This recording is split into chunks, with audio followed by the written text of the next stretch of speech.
नमस्कार शिक्षक बंधू आणि भगिनींनो, मी पुन्हा एकदा तुमचं सर्वांचं स्कूल एज्युकेशन या यूट्यूब चॅनलवरती मनपूर्वक स्वागत करतो.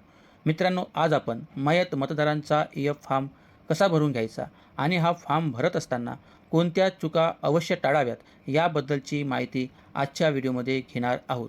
तत्पूर्वी जर तुम्ही या चॅनलवरती नवीन असाल तर या यूट्यूब चॅनलला तुम्ही सबस्क्राईब करा, जेणेकरून या विषयाच्या नवीन नवीन व्हिडिओ तुम्हाला लगेच बघता येतील. आणि जर हा व्हिडिओ जर तुम्हाला आवडला तर या व्हिडिओला तुम्ही लाईक करा, तुमच्या मित्रांना शेअर करा, जेणेकरून त्यांनासुद्धा अशा प्रकारची माहिती मिळत राहील. तर चला मित्रांनो, आजच्या व्हिडिओला आपण सुरुवात करूया. मित्रांनो बघा, मयत मतदार हे आपल्याकडे असतीलच, कारण की बऱ्याच जणांकडे मयत मतदार आहेत. आणि हे मयत मतदार आपल्याला त्यांच्याकडे कोणताच पुरावा नसल्यामुळे, ते जिवंत नसल्यामुळे आपल्याला त्यांचा EF फॉर्म तर भरून घ्यायचा आहे, परंतु त्यांना आपल्याला मतदार यादीतून सुद्धा कमी करून घ्यायचं आहे. मग अशा व्यक्तींचं जे मयत आहेत ऑलरेडी, त्यांचा EF फॉर्म कसा भरून घ्यायचं ते बघूया. प्रथमतः आपल्याला स्पेशल इंटेन्सिव्ह रिव्हिजन SIR या टॅबवरती क्लिक करायचं आहे. मित्रांनो, या टॅबवरती क्लिक केल्यानंतर तुम्हाला इथे इंग्लिश हे लँग्वेज निवडू शकता, तुम्ही मराठी पण निवडू शकता. त्यानंतर आपल्याला फिल एन्युमरेशन फॉर्म या बटनावरती क्लिक करायचं आहे, वरून तिसरी टॅब. त्यानंतर तुम्हाला इथे तुमचे जे मतदार आहेत त्यांची तुम्हाला इथे नावे दिसतील. त्यानंतर आपल्याला स्कॅन QR कोड याच्यावरती क्लिक करून तुम्हाला जो मतदार आहे तो मतदार तुम्हाला इथं स्कॅन करायचा आहे. बरोबर आहे. इथे मी माझं मतदार स्कॅन केलेलं आहे, त्यांचे नाव इथे आलेलं आहे. यानंतर मित्रांनो काय करायचं आहे, फिल फॉर्म, कारण की आपण त्यांचा तर फॉर्म भरणार नाही, कारण की मयत मतदार हे आपल्याला अनकलेक्टेबल आहेत. त्यांचं आपण फॉर्म किंवा त्यांची जिवंत नसल्यामुळे त्याची माहिती आपल्याला मिळणार नाही आहे. ते कुठे जातील, मार्क अनकलेक्टेबलमध्ये आपल्याला ते दिसतील. म्हणजे त्यांचं मार्क अनकलेक्टेबल आपल्याला करायचं आहे, म्हणजे त्यांना मतदार यादीतून काढून टाकायचं आहे. अशा प्रकारे आता मार्क अनकलेक्टेबल या बटनावरती मी क्लिक करतो. त्यानंतर तुम्हाला अशा प्रकारची नवीन टॅब ओपन होईल. यामध्ये काय केलं आहे, I have visited the elector 3 times and found him to be. आता तुम्ही त्यांच्या घरी 3 वेळेस जर व्हिजिट केलं, तुम्हाला काय सापडलं, तर इथे 5 टॅब दिलेले आहेत. Already enrolled, death, permanently shifted, untraceable, absent आणि 5वा आहे रिफ्यूज टू साइन EF. आता मागच्या व्हिडिओमध्ये आपण परमनंटली शिफ्टेड झालेल्या व्यक्तींचं कसं EF फॉर्म भरून घ्यायचं याबद्दलची माहिती घेतलेली आहे. जर तुम्ही अजून तो व्हिडिओ बघितला नसेल तर याच यूट्यूब चॅनलवरती तुम्ही ते बघू शकता. तर आता आज आपण डेथ, म्हणजे वरून दुसरी टॅब आहे डेथ, या टॅबवरती क्लिक करूया. क्लिक केल्यानंतर तुम्हाला इथे जर ती मयत झालेली व्यक्ती असेल तर त्या डेथ का बरं, तर त्याचं कारण तुम्हाला इथं यायचं आहे, की आता इथं आपण काय लिहू शकतो डेट ह्या टॅबवर क्लिक केल्यानंतर, की सदर व्यक्ती ही मयत झालेली आहे. किंवा तुम्हाला जर दिनांक माहीत असेल तर ते दिनांक तुम्ही या तारखेला मयत झालेली आहे असं पण तुम्ही लिहू शकता त्यांच्या मृत्यूच्या दाखल्यावरून. जर तुम्हाला तुमच्याकडे मृत्यूचा दाखला उपलब्ध असेल, पंचायतमधून जर तुम्हाला मिळाला असेल किंवा त्यांच्या परिवाराकडून, जे नातेवाईक आहेत त्यांच्याकडून मिळाला असेल तर उत्तम, त्याच्या प्रकारचे इथं तुम्ही दिनांक मेन्शन करू शकता. त्यानंतर तुम्हाला काय करायचं आहे, समोरच्या टॅबवरती इथं यायचं आहे. इथे काय म्हटलं आहे, अपलोड फ्रंट साईड. आता इथं बघा लिहिलं आहे अपलोड इन्युमरेशन फॉर्म. आता तुम्हाला काय करायचं आहे, त्या व्यक्तीचं इन्युमरेशन फॉर्म तुम्हाला इथे अपलोड करून घ्यायचं आहे. मग ह्या चूज बटनावरती क्लिक करायचं आहे आणि व्यवस्थित त्यांचं जो कॅप्चर फोटो येईल त्याच्यानंतर तुम्हाला हा इन्युमरेशन फॉर्म तुम्हाला इथं चांगल्या प्रकारे स्कॅन करून घ्यायचं आहे. आता बघा, हे झाल्यानंतर स्कॅन केलं आहे आपण, ओके, अशा प्रकारचं स्कॅन केलं.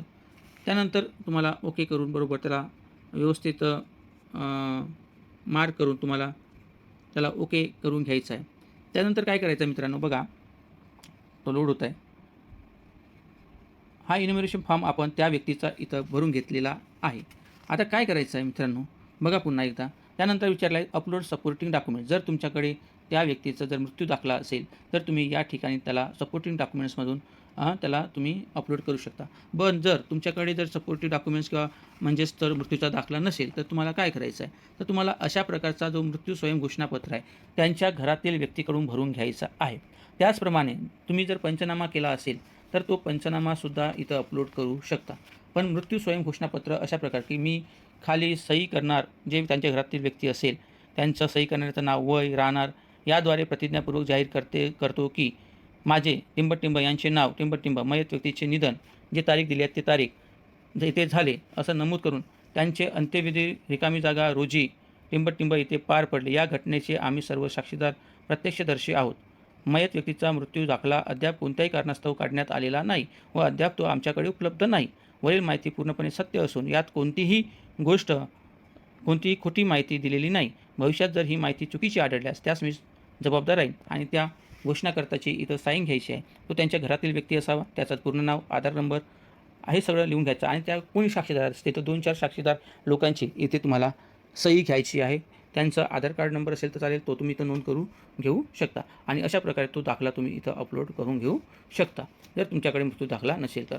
नाहीतर मग आपण मागे बघितलं आहे की जर आपल्याकडे हे जर डॉक्युमेंट नसेल तर तुमच्याकडे जर पंचनामा असेल तर तो पंचनामासुद्धा तुम्ही इथं अपलोड करू शकता.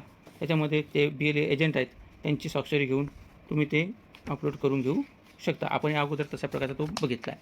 आता बघा मित्रांनो, इथं काय करायचं आहे, इथं हे डॉक्युमेंट्स भरल्यानंतर जर तुम्ही खालील बटनावरती जे बटन दिले आहे सबमिट, याच्यावरती जर तुम्ही एकदा का सिलेक्ट केलं, बघा तुम्हाला व्हिडिओ पूर्ण बघायचा आहे ना. जर तुम्ही आता मी काय सांगतो ते निश्चितपणे पूर्ण आहे का, या बटनावर जर तुम्ही जर सबमिट म्हणून ह्या बटनावर जर क्लिक केलं आणि जर फॉर्म जर सबमिट झाला तर मित्रांनो तुम्ही कितीही म्हणा त्या फॉर्ममध्ये तुम्हाला कोणत्याही प्रकारचा नंतर बदल करता येणार नाही.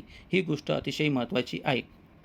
म्हणजे एकदा का हा मार्क अनकलेक्टेबल झालेला फॉर्म असेल त्याला तुम्ही नंतर कोणत्याही परिस्थितीत छेडछाड करू शकत नाही किंवा कोणत्याही परिस्थितीत एडिट करू शकत नाही. म्हणून मित्रांनो तुम्हाला हा फॉर्म भरत असतानाच त्याची संपूर्ण पडताळणी करायची आहे. खरंच ती व्यक्ती मृत्यू झाली आहे का, तिचा मृत्यू दाखला आहे का, ते कुठं जिवंत असू शकते का, याची संपूर्ण चौकशी तुम्हाला ते व्यक्ती डिलीट करण्याअगोदर किंवा अनकलेक्टेबल करण्याअगोदर विचार करायचा आहे. मित्रांनो अशा प्रकारे तुम्ही डॉक्युमेंट्स अपलोड करून त्या व्यक्तीला, जर मृत्यू झालेल्या व्यक्तीला तुम्ही मार्क अनकलेक्टेबल करू शकता. जर मित्रांनो हा व्हिडिओ जर तुम्हाला युजफुल वाटला असेल तर या व्हिडिओला तुम्ही लाईक करा आणि पुन्हा एकदा विनंती करतो की या चॅनलला सबस्क्राईब करा. तसेच मित्रांनो या चॅनलवरती NMS परीक्षेचे, स्कॉलरशिप परीक्षेचे, नवोदय परीक्षेचे जे वर्ग आहेत ते मोफत घेतले जातात. त्याकरिता जर तुमच्या वर्गातील, तुमच्या शाळेतील कोणी विद्यार्थी असतील तर त्यांच्यापर्यंत या चॅनलला सबस्क्राईब करण्यासाठी तुम्ही विनंती करा किंवा जॉईन करून घ्या.